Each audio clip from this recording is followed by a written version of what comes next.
सरगोशियों की फाइल।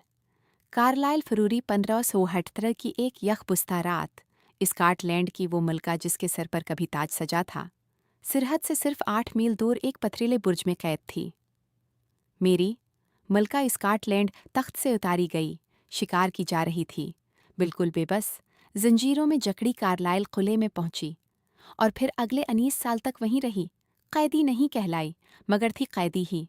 ये समझने के लिए कि मेरी इतनी अहम क्यों थी, पहले कार्लाइल को समझना होगा। ये वो अजीम सरहदी शहर था, इंग्लिस्तान का आखिरी किला, स्कॉटलैंड से पहले की आखिरी दीवार। 1000 साल से ये एक फौजी छावनी था, पहले रोमियों की बस्ती, फिर वो कुरूनी बस्ती का किला जिसने एक के बाद एक हमले झीले। फौजी आते, ताजिर गुजरते, स्कॉट लोग हमले करते, अंग्रेज सरदार दीवारें ऊंची करते रहते। 16वीं सदी तक कार्लाइल किला शुमाली इंग्लिस्तान की सबसे अहम फौजी चौकी बन चुका था। दीवारें मोटी, तहखाने गहरे, यानी बिल्कुल वही जगह जहां अंग्रेज ताज एक ऐसी मलका को रखना चाहता था जिसे न फांसी दे सकते थे, न आज़ाद कर सकते थे। मेरी एक बड़ी शिकस्त के बाद स्कॉटलैंड से भागी थी। अपनी चचाजाद बहन इंग्लिस्तान की मुल्का जब्त अव्वल से पनाह मांगने आई थी। मिली क्या? एक कोठरी। तकरीबन 2 दहाइयों तक वो मुख्तलिफ अंग्रेज कैदखानों में घसीटी जाती रही, मगर कार्लाइल किला उसका सबसे मशहूर पंजरा बना।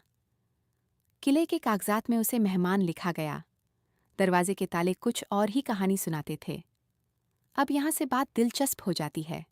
मेरी तकनीकी तौर पर जंगी कैदी थी, मगर अंग्रेज ताज को उसे रोकने का कोई कानूनी हक नहीं था।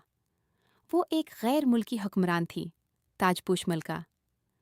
कानूनी अक़वाम के मुताबिक या तो इस पर मुकदमा चलता या इसे रहा किया जाता, मगर इस जब्त ने उसे एक अजीब कानूनी धंध में लटकाए रखा। जब भी फिरार की साजिश पकड़ी जाती, उसे एक किले से दूसरे किले मुंतकल कर दिया जाता। और साजिशें बहुत थीं। मेरी के हामी हर तरफ फैले थे, यकीन रखते थे कि उसे आज़ाद करना सब कुछ बदल देगा। सरकारी रवायत ये है कि मेरी को उसकी अपनी हिफाजत के लिए रोका गया कि इल्जब्त के खिलाफ साजिशें उसके गर्द मंडलाती रहती थीं, कि वो बगावत की चंगारी थी, मगर दस्तावेजात कुछ और इशारा देती हैं कि इल्जब्त बस डरी हुई थी। डरी इस बात से जो मेरी की मौजूदगी जाहिर करती थी।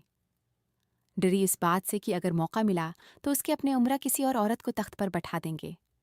मेरी 1577 में कैद ही में मौत के घाट उतारी गई, एक दौर दराज किले में, स्कॉटलैंड को दोबारा देखे बगैर। मगर जो सवाल उस कहानी में आज भी भूत की तरह घूमता है, वो ये है, क्या इल्जब्त वाकई यकीन रखती थी कि मेरी खतरा है, या मेरी का कसूर बस ये था कि वो एक औरत थी जिसके सर पर ताज था और दावी भी। आप बताएं, अगर आप इस जब्त की जगह होते तो क्या करते?